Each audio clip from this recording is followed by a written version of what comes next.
So it's Newcastle 0, Dortmund 1. And this is our first defeat in the Champions League after 3 games. And everyone's saying now, oh, this is going to be the easy game. It's going to be an easy game. The trouble is, right, people don't realise that Dortmund are an established European team that played in the Champions League so many times. And I tell you what, as well, after last night, they taught us an absolute lesson.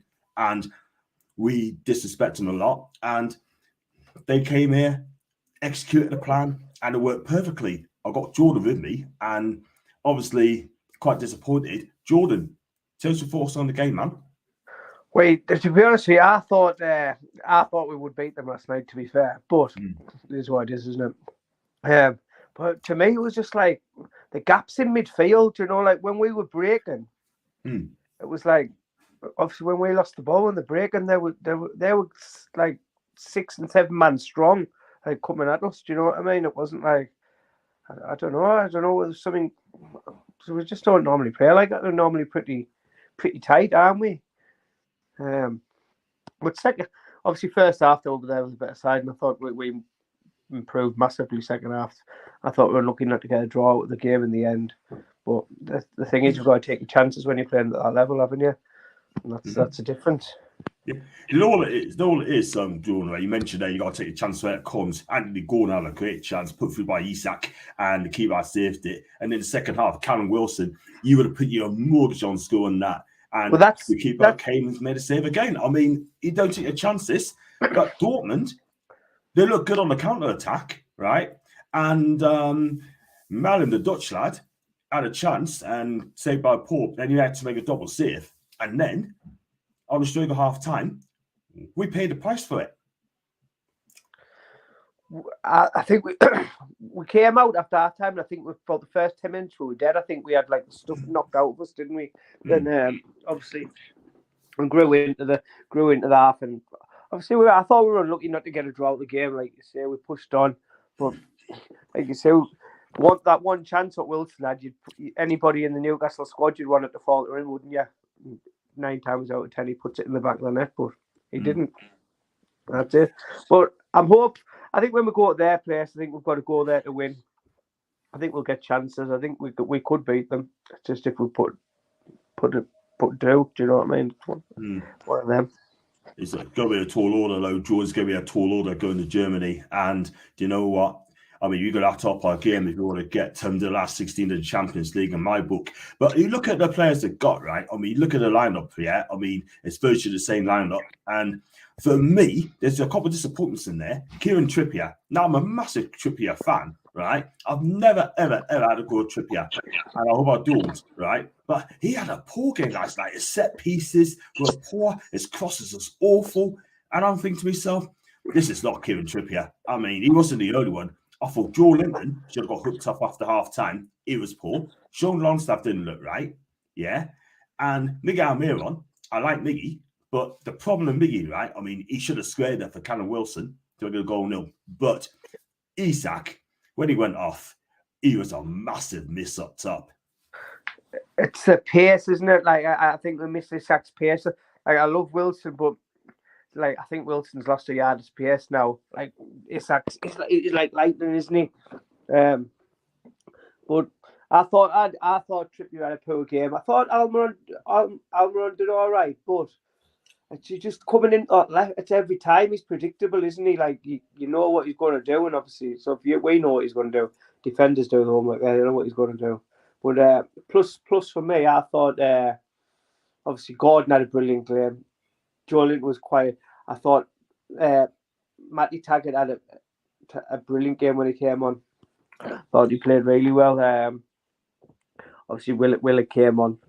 Hopefully, he needs minutes, doesn't he? But 100%. Big plus for me. Taggart, I thought he looked well when he come on. He puts a good ball in. It's just another go-to instead of burn if we need to now, isn't it?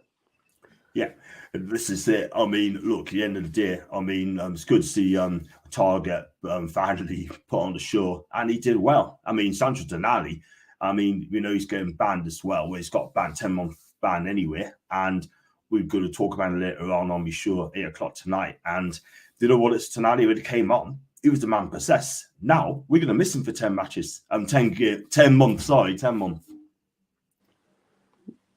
Yeah, he's going to be a big miss, isn't he? Like, I think he's a brilliant player. Mate, he's elegant, isn't he? When he plays, I think he's got that killer pass in him as well. Don't get us wrong, Bruno has as well, but I think it's obviously one touch with Tonali, isn't it?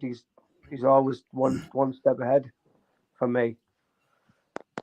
Yeah, big up to Nick Pope as well. He made a double save from Malim and also from the German lad up front. And you know what? I mean, that really kind of set the tone, really, because I tell you something, right? I mean, Nick Pope, he has his faults. His distribution's not the best, but as a shot stopper, he's fantastic. But at the end of the day, he had absolutely no chance to the goal on stroke at half time. So you can see the goal at half time. For me, that was just kicking the nuts, really, when you can see the goal at half time. It's a good finish, but Dortmund deserve it. That was a brilliant break, wasn't it? Like the quick and the pinpoint passing.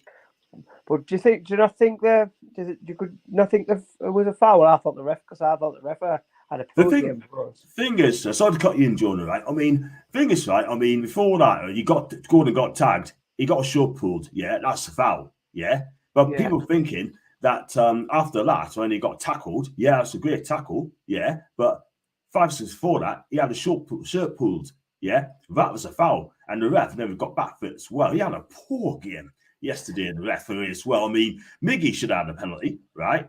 Borderline pen. Callum Wilson got brought down on the edge of the box, and the referee shorts off.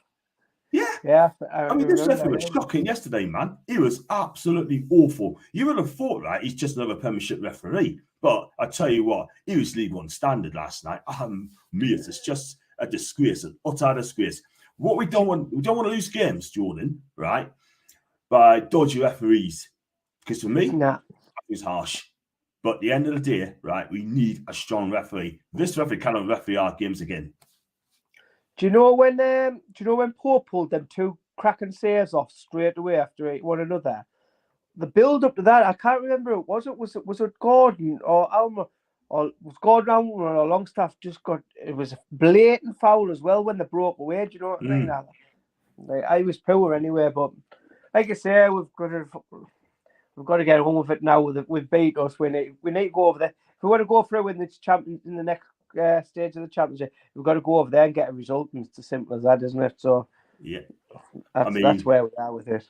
Yeah, we've got to play Dortmund in 2 weeks' time away without Isak, possibly Murphy, but Isak is going to be out for about a month or so at least. And I tell you is that what? I reckon he could be missing 5 games. He's going to miss the next 5 games, according to Craig Hope. And if that is true, then I'm not saying that's a negative thing, but all these Twitter people, right, on social media having a go at him, right, some of our fan base, right, it seems to me we're not allowed to have an opinion. You're not allowed, as a Newcastle fan, to have an opinion, yeah? I mean, my favourite YouTuber, Lee Gunner, he's an Arsenal fan.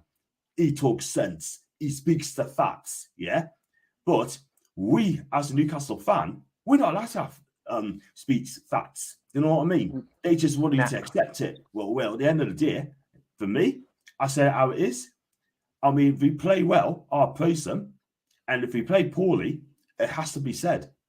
Yesterday, first half, we got found out. We were taught a lesson in the first half on football. Dortmund were amazing, yeah? Second half, we were better, yeah? Like I said, we hit the crossbar twice, and we had to give it a go. But if we just took one of those chances, Jay, I think it would have been okay. Yeah, like you say. The thing is, right, after half time, we hit the crossbar twice, and Wilson should have scored. Another game, we could have won, came out that game winning 3-1. Nobody would be speaking.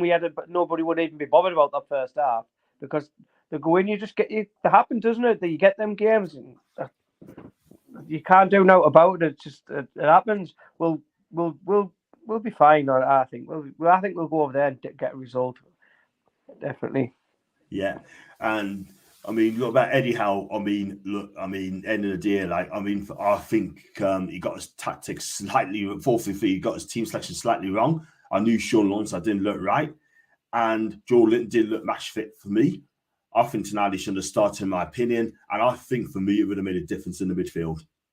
Yeah, definitely. Like you say, for me personally, I love Joe Linton, but I think his best position is on that out wide on the left. I don't. He's all right in centre midfield, but like, just obviously, he hasn't got that killer pass in him or that. Do you know what I mean? He's got the engine. I think he's much better suited to the left wing, mate. For me, he is anyway. Yeah, I think he might get that chance as well when he does come back and Anthony Gordon play up front at some stage if Callum Wilson gets knackered as well. But Isak's a massive miss, and it is what it is, man. But yeah, well, thanks for that, Jordan, man. I mean, we'll do wrap up there. Make sure, tell us where we can find you, man. Where can we find you on the social media, mate? I'm just on Twitter. That's all. I'm on Twitter. What's your handle? What's the handle? Hey, what's your Twitter handle? I've got to put it in the description. with Jordan Bulmer. Jordan Bulmer, fantastic stuff. Guys, do follow to Jordan Bulmer. The links will be in the description as well. Tell us what you think. Do you think Jordan's right? Do you think Newcastle can get through the last 16? He feels confident, people. And if you like the video, like what you watch, make sure you like and subscribe.